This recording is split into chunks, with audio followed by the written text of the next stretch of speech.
My wife emptied our joint account and texted, "I'm done with you, good luck getting by." I replied, "Same to you." She didn't know the account was a business credit line, solely in her name. The bank started hounding her about the $80,000 debt within an hour. I, 31, male, had been with Mia, 29, for 6 years, married for 3. The text hit while I was at my desk job on a Thursday afternoon. "Just cleared out our account. I'm leaving you for someone with real drive. Good luck getting by without me. Lawyer's already on the divorce. Don't try to find me." I stared at my phone, then checked our banking app. Sure enough, the account we used for household expenses showed a previous balance of $80,000. Here's the thing about that account, though. When we moved in together 4 years ago, Mia insisted on managing our finances.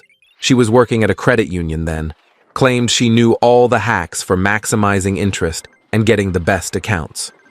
I was young, smitten, and clueless about money, so I agreed. She set up what she called our shared account and added me as an authorized user. Said it was smarter than a standard joint account for tax benefits and credit building. I transferred my share every month, she paid the bills, and it worked fine. What I didn't know until much later, and what Mia apparently still didn't realize, was that she'd opened a business line of credit, not a checking account, in her name only, as the sole owner of her freelance design business that never took off. I figured this out 8 months ago when I started learning about finances, ironically because Mia kept calling me financially incompetent. Noticed odd terms on a statement, did some research, called the bank pretending to be confused about our account type. The rep explained I was just an authorized user on a business credit line, not liable for any debts. Only the account owner, Mia, was responsible for repayment. I kept quiet, kept transferring my half each month. But I also opened my own personal checking account and started stashing an emergency fund, just in case. So when that text came, after the initial shock, I actually chuckled.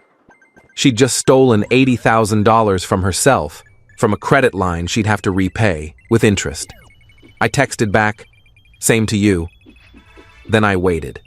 It took exactly 73 minutes for my phone to blow up. Mia calling. Declined. Unknown number, probably her mom. Declined. Mia calling again. Declined. Text from Mia. "What did you do?" Text from Mia.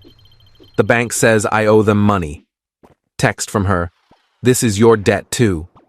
Text from Mia. "Pick up your phone." I screenshot everything, then blocked her number. 20 minutes later, her sister Lauren called. I actually liked Lauren, so I answered. "James, what's going on?" Mia's freaking out. Something about the bank calling about a huge debt. "Lauren, your sister just drained what she thought was our joint account and texted me she's leaving me. Turns out it's a business credit line in her name, long pause. She stole money from a credit line? Technically, she borrowed it from herself, and now she owes the bank $80,000 plus interest. But that was your money too." "No, I was just an authorized user. I put money in monthly, which technically counted as payments toward the credit line. But the debt? All hers. You knew? Found out 8 months ago. Never thought she'd do something this reckless, though." Lauren was silent for a moment. "James, she's with someone else. Has been for months. Some NFT guy named Derek she met at a networking event. I figured as much. You need to help her with this debt." "Why would I do that?" "She just stole what she thought was my money and left me for another guy. Because it's the right thing to do." "The right thing?" "Lauren, she tried to leave me with nothing. She thought I'd be broke and desperate. The only reason she's in trouble is because she didn't understand her own financial setup." I hung up. Update 1. The entitlement hit cosmic levels. First, Mia tried the legal route. Had a cut-rate lawyer send me a letter demanding I cover half the debt, claiming it was marital funds. My lawyer, already retained, responded with a clear statement. I was an authorized user, not a co-signer. The debt predated our marriage since she opened the account before we wed. Not my problem. Then came the emotional manipulation via her parents. Her dad, Paul, showed up at my apartment building. Doorman buzzed me. "There's a Paul here to see you. Says it's urgent. Tell him I'm not here." Could hear Paul shouting from the lobby about man-to-man talks and doing what's right. Security eventually escorted him out. But here's where it gets spicy. "Remember Derek, the NFT guy?" Lauren called again with some gossip. Apparently, Mia had told Derek she was getting at least $80,000 in the divorce, plus alimony, plus half my savings. She'd painted herself as married to a tech mogul, I'm in IT support, who was rich but stingy. Derek thought he'd landed a sugar mama. When Mia told him about the debt, he vanished. Ghosted her within 24 hours. She tried moving into the apartment they'd been renting together. Yeah, she'd already signed a lease with him. But surprise, he'd never added her name to it. The landlord wouldn't let her in without Derek's approval, and Derek had told them she wasn't authorized. So now Mia was homeless, $80,000 in debt, and single. Did I feel bad? For about 0.3 seconds. Then I recalled the "good luck getting by" text and went back to eating my toast. But Mia wasn't done. Oh no, she spun a victim narrative online, posted on social media about how her financially abusive ex-husband tricked her into debt, how I'd rigged the banking system to trap her. Problem was, she forgot several mutual friends worked in finance. Her former co-worker from the credit union, Malik, commented, "Mia, you worked in banking. You opened that account yourself. I remember you bragging about the perks." She deleted the post, but screenshots were already spreading. Then came the truly pitiful attempt. She contacted my mom. My mom. Tried to get her to convince me to help with the debt. My mom's response was epic. She sent me the screenshot. "Mia, Mrs. Carter, James won't help with this mix-up about our finances. As his mother, can you talk sense into him? Mom, the same sense you had when you were cheating on my son with that NFT idiot? That kind of sense? Delete my number." But the peak entitlement came yesterday. I got a call from the bank. Not about the debt. About Mia trying to report the authorized user card as fraud. She claimed I'd somehow stolen from the credit line without her knowledge. The bank rep sounded exhausted. "Sir, we've reviewed the account history. Every transaction from your card was for routine household expenses, groceries, utilities, etc. Does she really want us to investigate this as fraud? What happens if you do?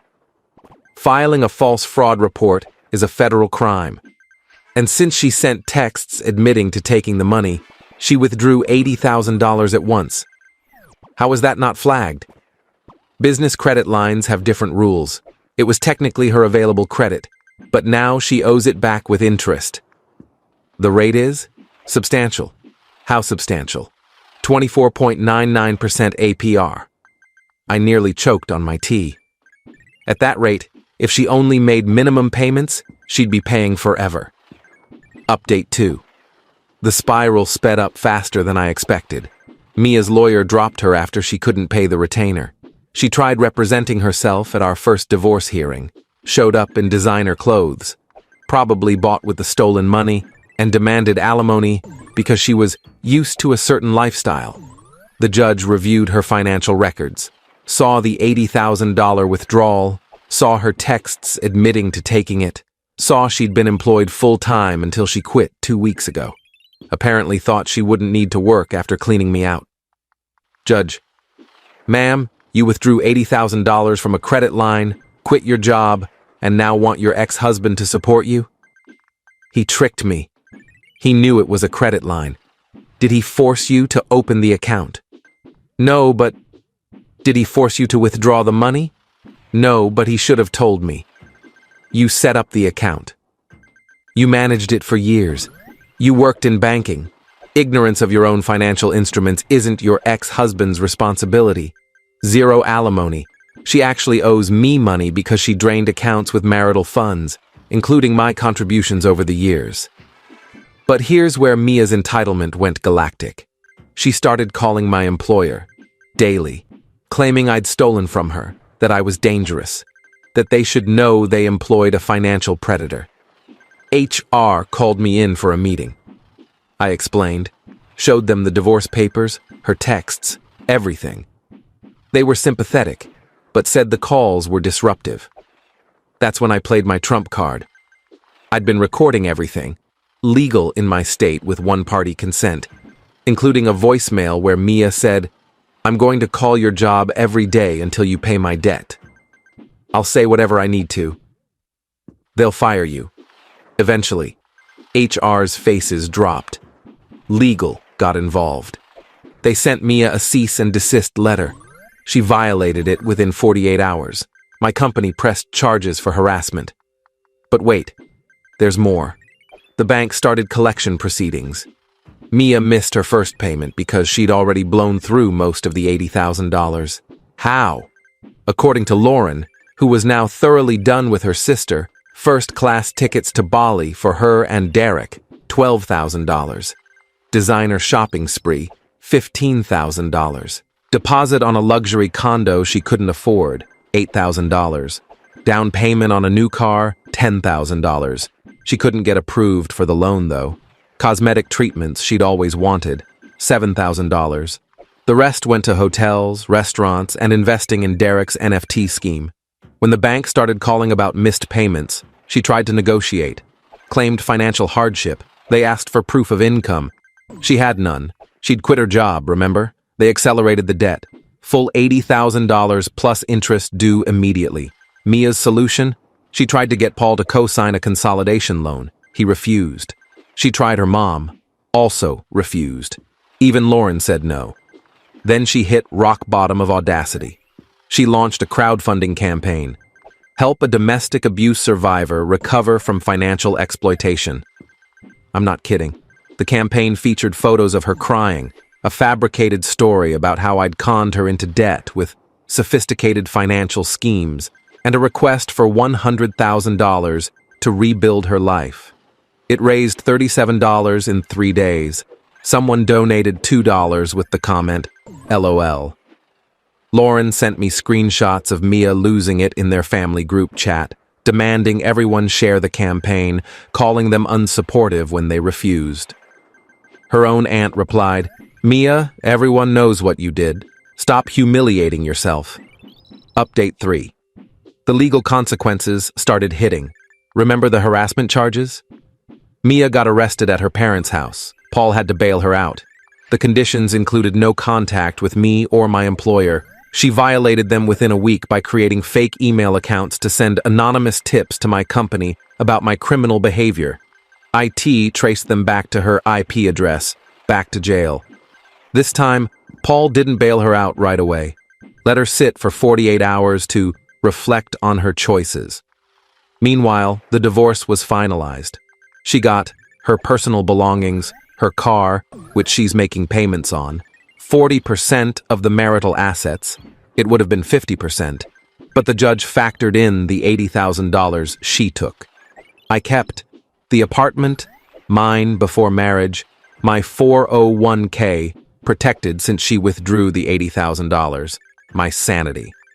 She had to pay the $80,000 credit line debt, my legal fees. Judge ruled her behavior was malicious. Court costs. The total she owed between the bank and legal fees? About $95,000. Her solution was spectacularly foolish. She tried to declare bankruptcy, except she'd transferred some assets to her parents to hide them before filing. The bankruptcy trustee caught it. Of course they did. It's their job. That's bankruptcy fraud, a federal crime. She panicked and withdrew the bankruptcy petition, but now she's under investigation. During all this, she was still living with Paul and her mom. From what Lauren said, it was rough. Mia expected to be coddled like a victim. Instead, her parents made her get a job. She's now working retail, pay rent, do chores, attend financial literacy classes. The irony. She lasted 2 weeks before having a meltdown about how everyone was punishing her for falling in love with Derek, who hasn't contacted her since vanishing. Then came her final desperate move. She reached out to my college ex Tara on social media. Tried to convince her I was a financial mastermind who'd scammed them both. Wanted to team up to expose me. Tara's response was gold. She sent me the screenshots. Mia, I dated James for 2 years. He's literally the most transparent guy I know. We broke up because we wanted different things, not because he's some evil genius. Also, girl, you stole $80,000 and got caught. Take the loss and move on. But my favorite part? Last week, I ran into Derek at a cafe. He tried to dodge me, but we ended up in line together. So I said, "How's the NFT business going?" He looked sheepish. "Look, man, I didn't know she was married at first." "Don't care. But I'm curious. Did she ever invest in your scheme?" "Yeah, about $15,000. How'd that work out?" "The coin tanked. It's worth maybe $300 now." I laughed out loud. In the cafe, final update. The conclusion is both sad and predictable.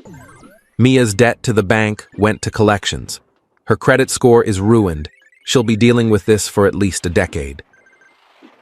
The harassment charges led to 18 months of probation and mandatory anger management classes.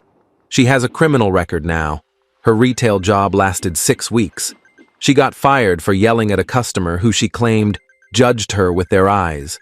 Now she's working at a call center, ironically, in collections. She tried one last desperate move, reached out through a mutual friend, asking if we could start over, saying she'd learned her lesson, and Derek meant nothing. My response via the friend, "Tell her I said good luck getting by." The friend later said Mia went berserk, screaming about how I'd ruined her life and set her up. Paul finally kicked her out after she tried to steal checks from his checkbook. She's now living with a cousin who charges her full rent and demanded first and last month up front. Lauren and I still chat occasionally. She told me Mia recently said at a family dinner that she was the victim of a complex financial conspiracy and that I'd probably been planning this for years. Her uncle, a CPA, replied, "Mia, you opened a credit line, forgot it was a credit line, stole from it, and got caught. The only conspiracy is how you got a degree. As for me, I'm doing fine. Kept my job, my apartment, my retirement savings. Started dating Elise, a woman from my hiking group who actually knows how bank accounts work. The $80,000 Mia stole? Technically, she stole it from herself, and I'd only contributed about $20,000 over the years in monthly payments. The bank considered those legitimate payments toward the credit line. So really, she played herself. Last I heard, she's in debt for the next 15+ years. Living paycheck to paycheck, Derek's being investigated by the SEC for his NFT scheme. Her parents barely talk to her. She's banned from 3 local banks for aggressive behavior. Still posts vague quotes about surviving betrayal on social media. The moral? If you're going to drain a joint account and leave your partner with a good luck getting by message, maybe double check what kind of account it is first, and make sure it's not a credit line in your name only, because karma doesn't need my help. Sometimes people destroy themselves with their own entitlement. Good luck getting by, Mia. You'll need it for the next 15 years of monthly payments. Edit.